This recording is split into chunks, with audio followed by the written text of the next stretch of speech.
She brings wealth and health to her audience by tackling hot topics around substance use disorder, mental health and wellness. Her mission, vision, and goal are to help you heal from your past trauma, inspire you to transform your body, mind, and soul so you can live your best life. Your board-certified psychiatric mental health doctor, nurse practitioner, trauma care maestro, and media analyst, your life ambassador, best-selling author, TEDx talk speaker, CEO of Pool of Bethesda Psychiatric Health in Arizona. Let's all welcome Dr. Princess Fumi Hancock. Hello everyone, thank you so much for joining me. Of course, my name is Dr. Princess Fumi Hancock. I'm a psychiatric provider in Arizona, a doctor of nurse practice. Of course, people call me your compassionate trauma care maestro. Others know me as the Princess of Suburbia. Welcome to my channel. If you are watching this on YouTube, I welcome you. Please like, subscribe, make comments. And if you are listening through my podcast, Share the Veil, well, welcome aboard this show. So, today I wanted to talk to you about something that is very, very important. I was watching the news today, and I happened to listen to the U.S. Surgeon General. I think his name is Vivek Murthy, and he brought up a very, very important topic, which is in the area of loneliness and isolation, right? This is a topic that is just seasoned. It is seasoned because as a psychiatric doctor of nurse practice in Arizona, I told you before that I see patients from ages 4 on up across lifespan. And one of the things that is very significant that I see, that I experience often, is the loneliness and isolation. Do you know that loneliness and isolation can actually kill, right? Because we're coming out of pandemic, this also have to do with my family, my people in Nigeria, because some of you know that I own 2 countries, right? America and Nigeria. And this topic is also very significant in Nigeria, because gone are the days, in the olden days, where in Nigeria we had story time, people sat around, there was community around you. If you did something wrong in school, you'll be scared to even go home, because by the time you get home, you know, all the neighbors in between your school and the home, they don't whoop your behind before you get home. And then by the time you get home and talk to your mother or your dad about it, well, guess what? You get another whooping. So this was community. But now in these days of technology, we have many people, many kids, teenagers, even adults that are staying by themselves into their room. A lot of the patients that I see, a lot of my teenagers, it really does hurt me, because many of them, when I see them, they tell me they're mostly in their room. Some of them will stay in their room for days, and their parents who's busy working, doing all kind of stuff, there are times in 2 days, they won't even go into the room to see how they're doing. They won't even check. Now, some parents will try, and then their kids will try to kick them out.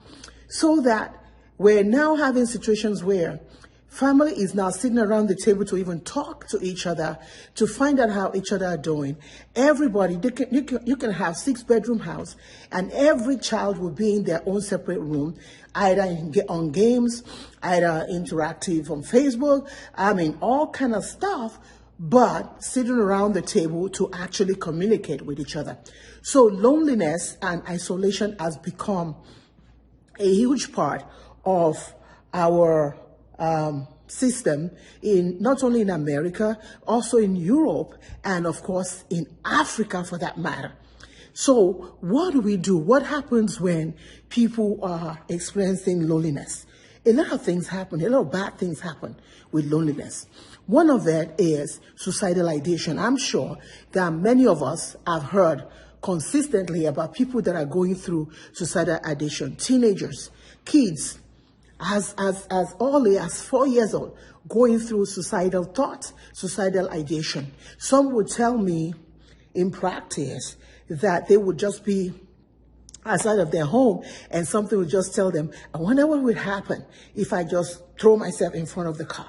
You know, those kind of things. Some has even gone as far as even attempting their suicide. Now, thank heavens, some did not complete it, but of course there are others that have actually completed it.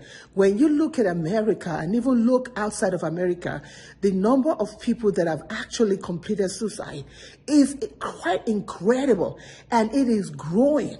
At least 1 in 4 women, 1 in 4, let me say that again, 1 in 4 women would have said that they've tried to do something. Now, with our children, oh my God, the statistics are just staggering. And so now it's time for us to start having conversations about that. Many of us are lonely. Many of us are isolated, right? Parents are no longer paying as much some parents, not all parents, are now paying as much attention to their kids, not understanding what their kids are doing, right? They just know that their kids in the bedroom and that's fine with them. Because after all, you know, they get a chance to rescue themselves. We have single mothers that don't know where the next meal will come from. And of course, they're lonely too because they're duking all this out by themselves. What happens when isolation and loneliness comes in? Number 1, depression sets in. Anxiety sets in. Panic disorders set in. Social phobias set in. Even drug use. Those who are not prone to using drugs before, all of a sudden they start with a little weed here, little weed there. And before you know it, it escalates. Those kind of things, behaviors, can come out of being isolated. When you are isolated, all you hear is yourself. You're not hearing other people's perspective to anything. You're sitting there and imagining all kind of stuff by yourself. You're telling yourself things that may be true or might not be true. You are in fear. You live in perpetual fear of what's out there. You don't know what the next step is. You are just simply by yourself. And so when people talk to you about the realities of life, you probably can't take it because now you've been in your own head for too long. So how do we begin to work and combat this? Because frankly, we need to deal with it. What am I saying? We as parents have to deal with it, with our kids, no matter what their ages are. We as adults have to deal with isolation, because frankly, I have a lot of my veterans that just stay in their own room too. They are afraid to go out because of social anxiety. They don't want to deal with too many things that are out there. So how do we begin to look at this? One of the things that we have really lost is that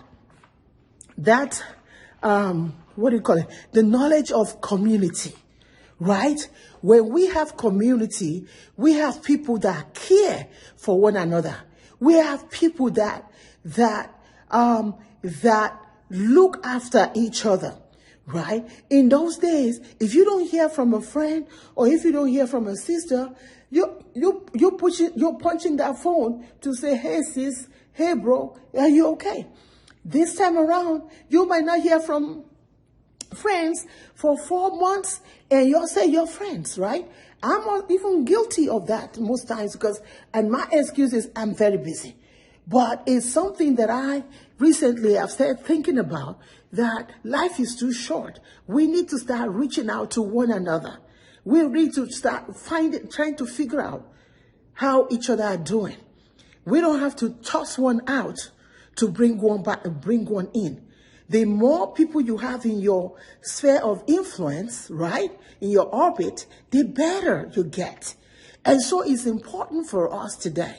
If there's a friend, if there's a brother, if there's somebody else that is, that's been on your mind to reach out to them. Community is pivotal.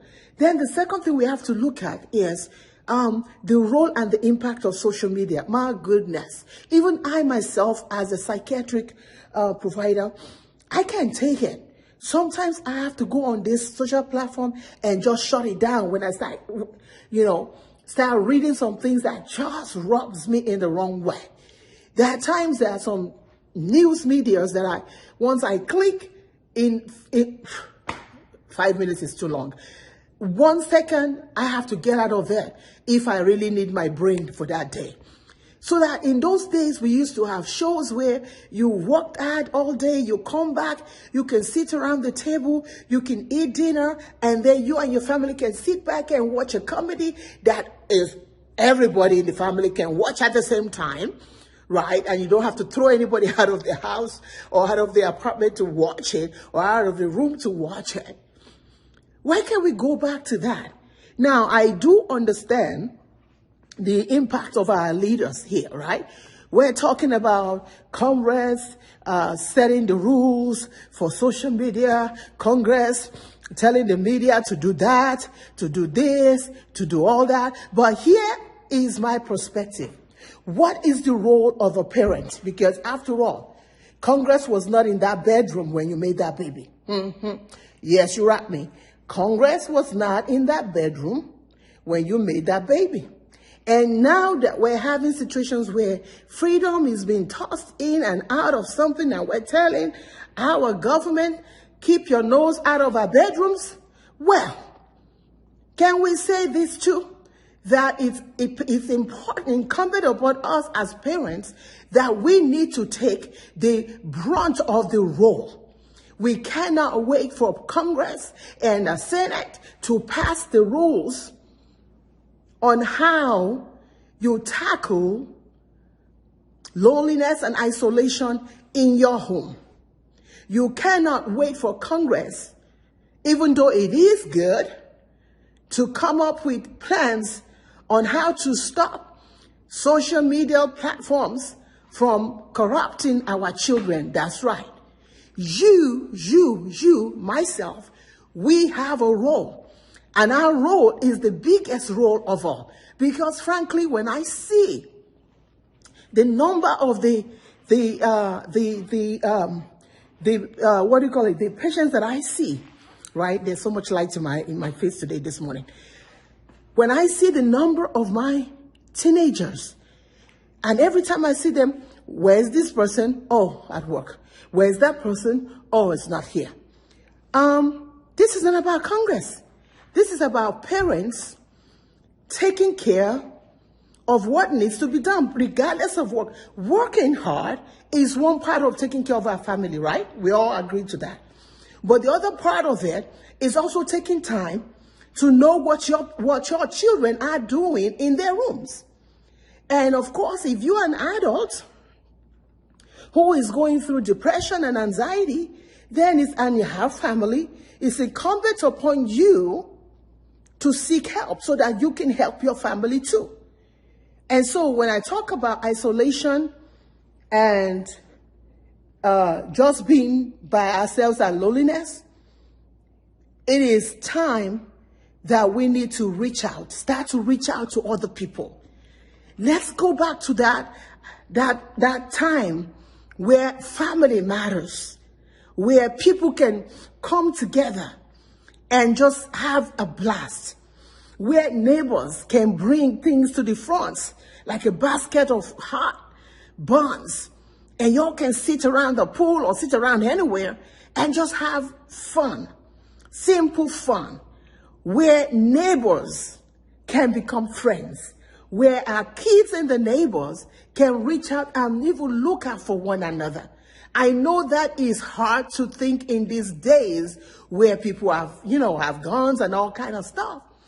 But it is incumbent upon us to push for that. So, loneliness, isolation is linked to depression, is linked to anxiety, is linked to, you can imagine suicidal thoughts, suicide completion, right? But we can do something about it as a nation, not just as depend on our leaders, but as nations, as parents, as family members. We can do something about our own family. We don't have to wait for Congress, either in Nigeria or in America, to do anything, to make any rules, because frankly, they can make all the rules they want. If you as a mother or as a father is not paying attention to your child, rules are just rules. So until next time, America, until next time, Nigeria, until next time, Europe, until next time, world, be inspired, be motivated, be of sentimental value. Know that you are the hero in your life story. Write it brilliantly. Don't allow anybody to rewrite your story. Until next time, bye for now. Thank you for listening to Tear the Veil with Dr. Fumi. We hope you have enjoyed being a part of today's show and that we have helped you in shining. For further information, you can visit us at DrFumi PsychDNP.com and POBpsychiatry.com.